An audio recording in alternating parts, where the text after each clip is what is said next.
Okay, so our learning is L'Zecher Nishmas Mindel Mariam Bas Kamen Ruvain, her Neshama Shav and Aliyah. We are on the bottom of Vav Amud Aleph, the two dots over there, and let's jump in. So Amar Mar. So to bottom of Vav Amud Aleph, Amar Mar. So we have a statement going back a few lines. We had a brisa that we quoted that defined, if you recall, defined the different rishuyos. We defined Rishus HaYachid, defined Rishus HaRabim. It defined all the different rishuyos, and now the Gemara is going to pick up on a couple of extra emphases that the brisa used when describing. Could have just said this is a Rishus HaRabim, this is a Rishus HaYachid. Instead, if it's there's twice, there are terms that are used that seem to emphasize something, and whenever something is emphasized, we could assume that it's coming to teach us something as well. So Amar Mar. So our master taught us. We learned in the brisa above. Zohi Rishus HaYachid. So the brisa said what a Rishus HaYachid was, but it said could have just said Rishus HaYachid. What's a Rishus HaYachid? And then it said this, but it says Zohi Rishus HaYachid. This is a Rishus HaYachid. If I'm saying this, I'm implying that something is not a Rishus HaYachid. So l'mi'utei mai, what's this coming to exclude? It's coming to exclude a specific case where someone, or there's an opinion that holds it's a Rishus HaYachid, and this brisa is coming to argue with that opinion. So what's that opinion? L'mi'utei had Rav Yehuda, to exclude the following case of teaching of Rav Yehuda. D'Tanya, we learned in the brisa, Yeser al Kain Am Rav Yehuda. Okay, so it's in the middle of a paragraph, but Rav Yehuda taught one thing, and then he taught an additional thing. What was that?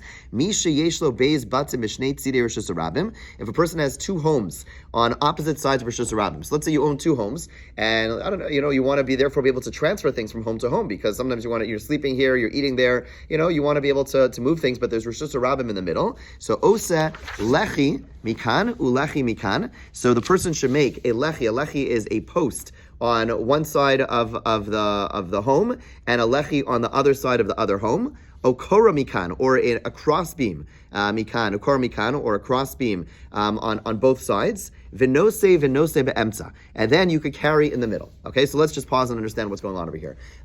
This is going to be an introduction to Erevin. We'll start Erevin, God willing, around Chanukah time. Okay, looking forward to it. Okay, so there's halacha that is as follows: that when a place is a Carmelis, when the place is not a biblical public domain, then Chazal came along and said you're allowed to create some form of a structure to wall the place in. Okay, so let's just go with the opinion that is actually the ruled upon opinion, and that is the opinion of the Rabbanan. The Rabbanan say if you have a place that is walled in on three sides. Okay, so let's say you have a chatzar. This is a typical case. You have a courtyard, which is shared by a bunch of people, okay? And it's walled in on three sides, but there's an opening on the other side. Chazal said, well, midra rice you're allowed to carry into there. Chazal said you can't carry in there. But if you make a quasi-wall on the fourth side, then you'd be able to carry inside that place. How do you make a quasi-wall? So you either make a lechi. A lechi is basically like a beam that kind of sticks out on the side of one of the outer wall of the post of the outer wall. You kind of make like a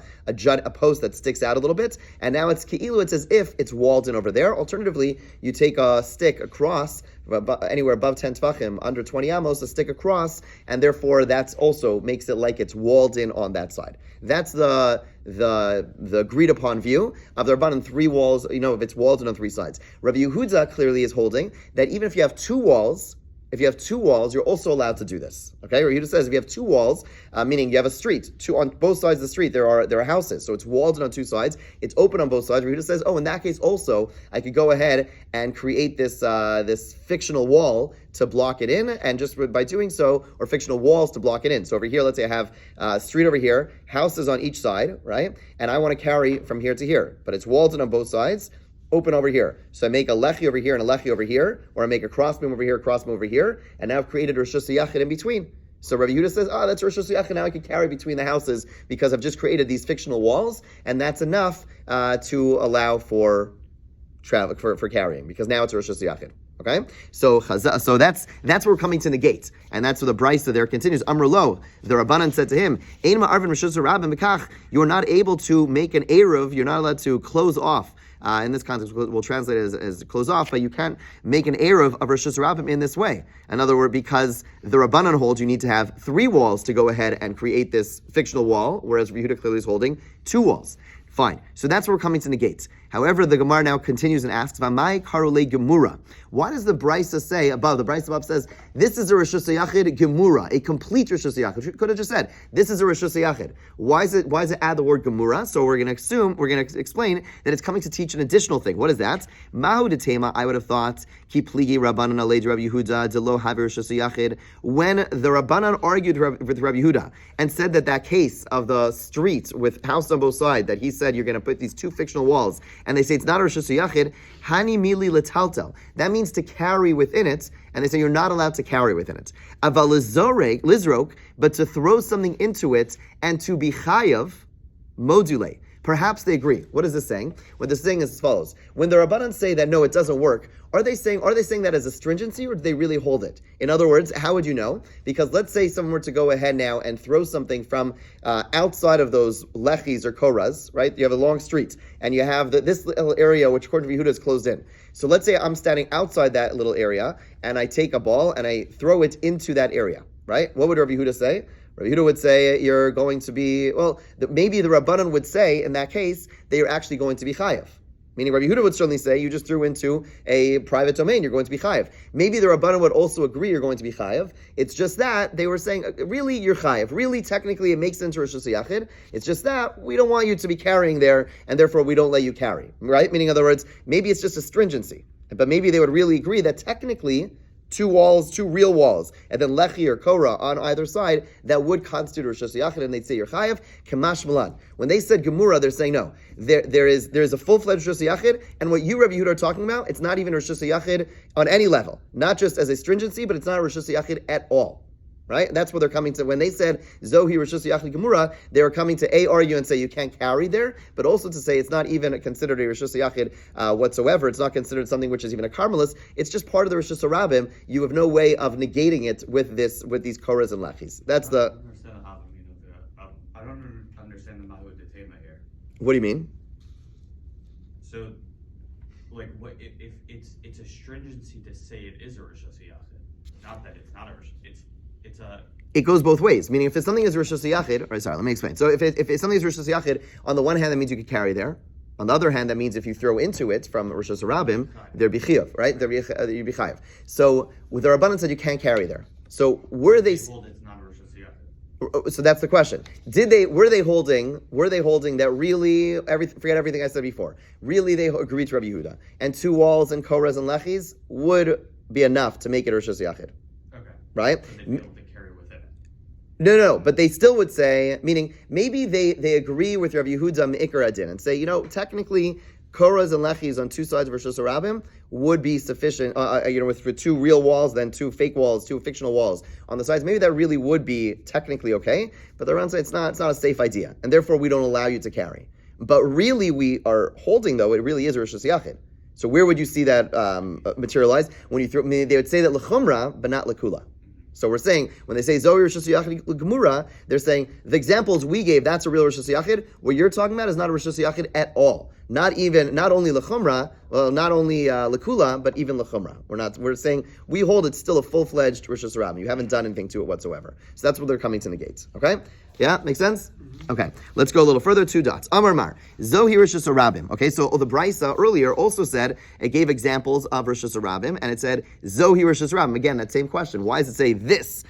Seemingly coming to exclude something else. L'miute ma, excluding what? L'miute idach Rabbi Yehuda, to exclude a different case of Rabbi Yehuda. So before we read the Mishnah, let's explain something that's going on, and that is when the Jewish people were living in Israel, and they would come to Yerushalayim for the Shlosh Regalim. So 3 times a year they would travel, and they would they'd be traveling from across Israel, and sometimes they would stop along the way. Over Shabbos they'd be traveling from Tveria, Tzfat, whatever, or beyond Israel, and they would stop. They would be traveling, and they'd have to stop sometimes. They'd set up camp on the side of the road. Now, the Chazal wanted to ensure that if people are traveling, that they have enough water, they have the things that they need, and there were wells. There were wells that were on the sides of the road. There's Gemara that talks about these people used to dig these wells for public services, and basically ensure that people have water. The problem is that a well is typically a Rishus Yachid. It's 4 and 10 deep. It's a Rishus Yachid, and they're standing in what at the very least is a Carmelis.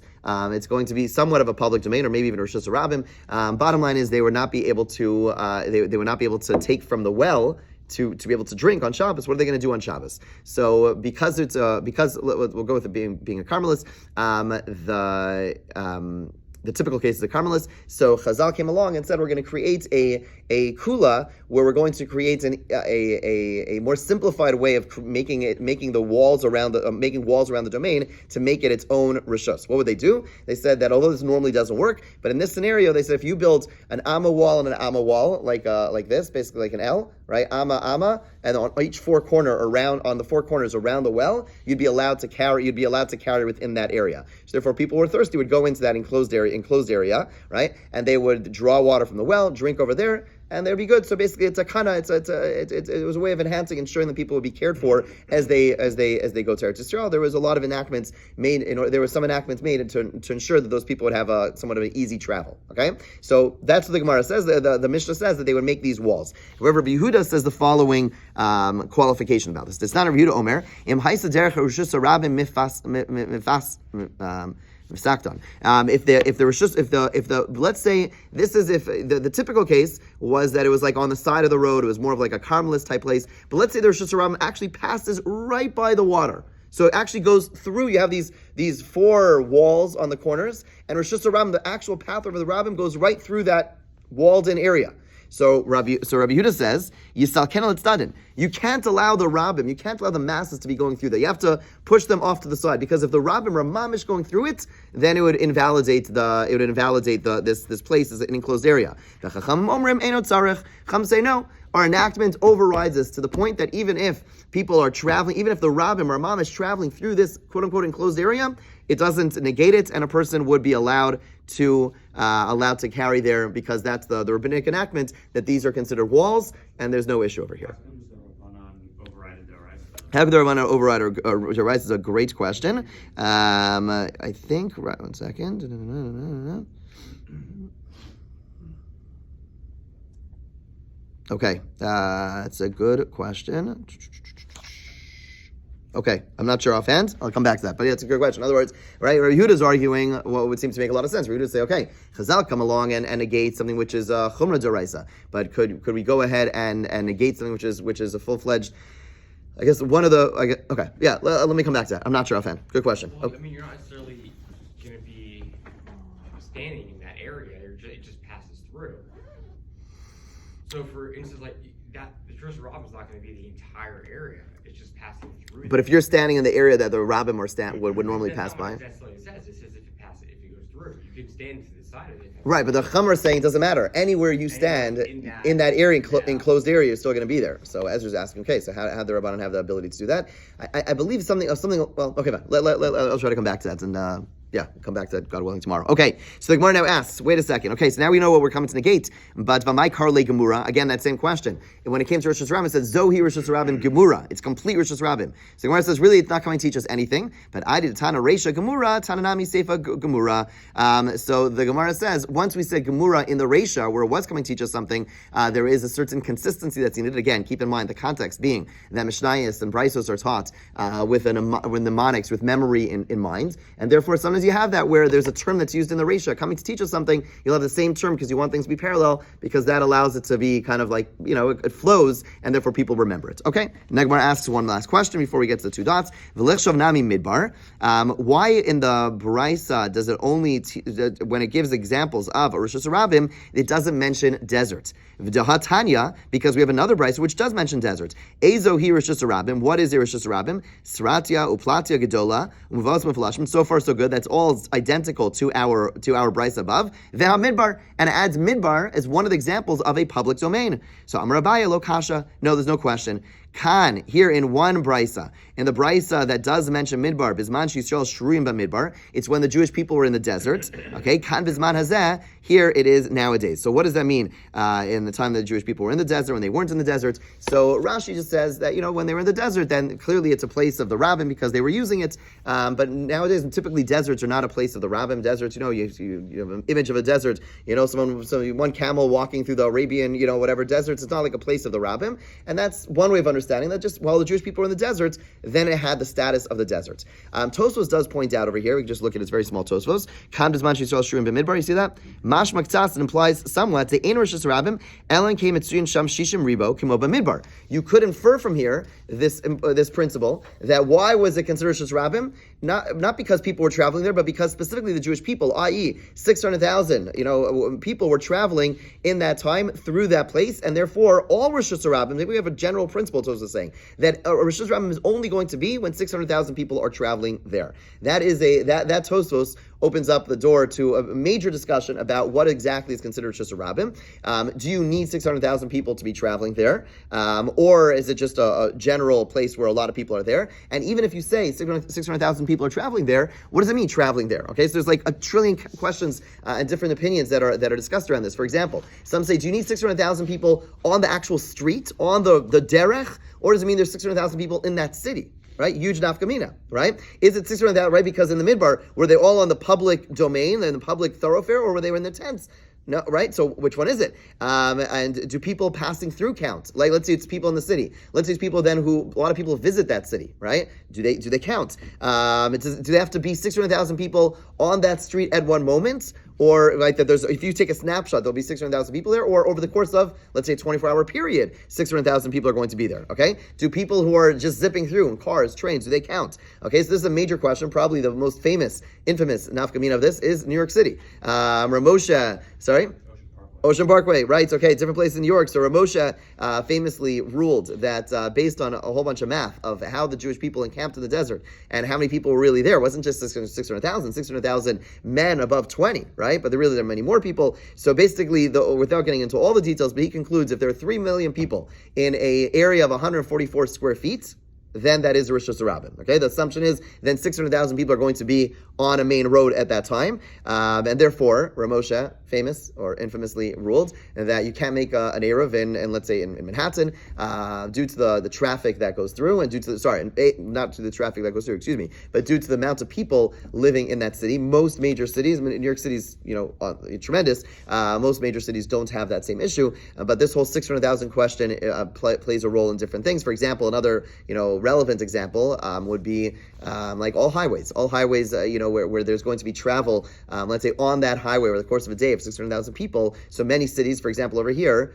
our Eruv ends at the 695, and that's going to be the case in most, would rule that way, because even if you're not going to take a snap, it's not 600,000 people there at one point, but it's intercity, and maybe over the course of a day, whatever. We're not going to get into all the maybe more in Eruv, and we'll talk about this, but the bottom line is that comment spawns an entire discussion about what exactly constitutes Rosh Hashanah, and once it's a full-fledged Rosh Hashanah, right, an Eruv could only work, let me just premise that, Eruv could only work if it's not a full-fledged Rosh Hashanah, like to Ezra's point before. Chazal come along and create an Eruv in a place where, like, Heim Amru v'Heim Amru. When they say you can't carry here, they could also say, but I'll make a caveat that you can carry. They're not overriding a biblical prohibition. If it's a full-fledged Rosh Hashanah, you can't say, I'm making an Eruv. It doesn't work that way. It's only in a rabbinically instituted place where they say you can't carry, but they made a caveat and said, well, you could carry if you have a proper enclosure. Okay?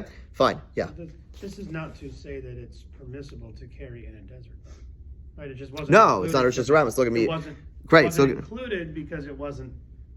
Well, it would still be included. It would be considered Carmelis. It would not be Rosh Hashanah. Right, but it wasn't left off because it doesn't apply anymore. Correct. It's just that it's not an examples of Rosh Hashanah. Exactly. But rabbinically, it would still be prohibited to carry in the desert in case you're planning on going there. This is the only, the whole notion of what we were just talking about, like the amount of people to constitute a Rosh Hashanah. Is this the only source of that? I'm not 100% sure that there's the only. I believe there's another place. I believe in Eruvin it comes that there's a Rashi which also talks about 600,000. I can't tell you offhand. So again, Hanukkah, just stick around. Okay, fine. Let's go a little bit. Let's start this next brisa. Amar Mar, new brisa. Imhotzi v'hichnes. Oh, sorry. We're going back to the original brisa on Vav Amud Aleph, and we're unpacking it a little bit more. Imhotzi v'hichnes b'shogeg chayv chatos. Now we say, right? The brisa said, if you have Rosh Hashanah and you have Rosh Hashanah, imhotzi v'hichnes b'shogeg chayv chatos. If you went from one domain, private domain to public, or public to private, if you did so by mistake, you're chayv chatos. B'mezid anush kares. If you did it on purpose, you are chayav kares. V'niskal, or if you have witnesses warning you, etc., then you get skila. That's the capital punishment that takes place. So the Gemara asks, "B'shogeg chayav chatas pshita." Of course, you're chayav chatas because we have a general principle: anything that you're chayav, you get kares for by doing it deliberately, then you always get chatas. You always have to bring a chatas if you did it by mistake. So the Gemara says, "Oh yeah, it is obvious, but b'meizid anish kares v'niskal itzrichale." The reason that it was mentioned explicitly is because it's leading up to the next words, which say that if you did it on purpose, you get kares or you get skila. So where it says hanami pshita, that's also obvious. It's in the Torah, right? Meaning anyone who knows any psukim says the Torah says that you get skila for being mechal Shabbos, and it also speaks about kares. So why do you need the brisa to teach us this? Hakamash blan kidarav. It's coming to teach us the following teaching. To Amarav matzasi megillah starim. I found a hidden scroll. What in the world is he talking about? A hidden scroll? It's not like a treasure, map. Hidden scroll is as follows. Back in the day, you were not allowed to write down, right? It was Torah Shabbal Peh. It was an oral Torah. You were not allowed to write things down on a scroll. However, what you were allowed to do is write for personal notes. So people, right? You were not allowed to. Another time we'll talk about this whole notion being allowed to write. But the bottom line is you were allowed to write your own personal notes, but it had to be kept hidden. It was your own thing. That you're allowed to do, and that's called a Megillah Starim, a hidden scroll. So basically, some of those scrolls were eventually found, right? So basically, they found this hidden scroll, and on the scroll, Be'er of Chia, in the base medrash of Chia, they found under the benches, they found this hidden scroll, someone's personal notes. V'kasoban, it says, Isi ben Yehuda Omer, in the name of Isi ben Yehuda, Avos Malachos Mem Chaz or Achas, there are 39 Malachos, V'enu Chayv Ela Achas, you're only Chayv on one. What does it mean you're only chayv on one? Ein, the Gemara asks, Batznan, Avos Malachos, Mem Chazer Achas. There are 39 general principles, general avos of Malachos. V'avinamba, and we asked, Minyana Lamali, why does the Mishnah tell us there are 39? From Rabbi Yochanan to teach us, Shemasan Kulam Behelam Achas, if you did them all in one forgetting. In other words, let's say I forgot it was Shabbos, and then I went and somehow I nailed all 39 Malachos. Very talented, okay? In that case, Chayiv al kol achas v'achas. When it says there are 39 avos malachos, tell you that I'm chayiv v'chatas for each and every one, right? So what does it mean when Isi ben Yehuda said this hidden scroll that says Isi ben Yehuda says you're only chayiv one, meaning the Gemara at this point assumed that what it meant is that you'd be chayiv, that if you did all 39, you'd still only be chayiv one for being mechal Shabbos. But we saw Mefurish Mishnah which teaches us you're chayiv 39. That's the whole implication of it being an av malacha. So rather, what does the scroll mean? Ela ema, rather say in a chayiv al achas mehen. Isi ben Yehuda was coming along to say that there's one of the malachos which you are not chayav for, meaning that you would not bring a carbon chatas for if you violated. Okay, but he doesn't tell us which one. There's one of them which is not. Okay, now it's really Megillah Starim. It's really like this hidden. It's like very cryptic. Doesn't tell us which one. Vakamash malan, and our brisa which said that your chayav chatas was coming to teach us hameanach de lo misapkan, that this malacha of hotzah, even though, especially as we saw, I think we spoke about it when we first started, Hotzah is like a light malacha, and maybe you would have thought that Hotzah is one which you would not be bringing a chatas for. Kamash Milan, no, that there's no question about it when it comes to Hotzah. From Rishus Yachid, Rishus Ram, Rishus Ram, Rishus Yachid, you are chayav chatas for it. It's not one of those there's one of the 39 that you're not going to bring a chatas for. Hotzah, when we said that your chayav chatas coming to teach you that no one is in doubt about this one, you are chayav chatas for Hotzah. Which one is it that you're not chayav for? Mystery, but it's not this one. Okay, we'll pick up tomorrow. Have a great day.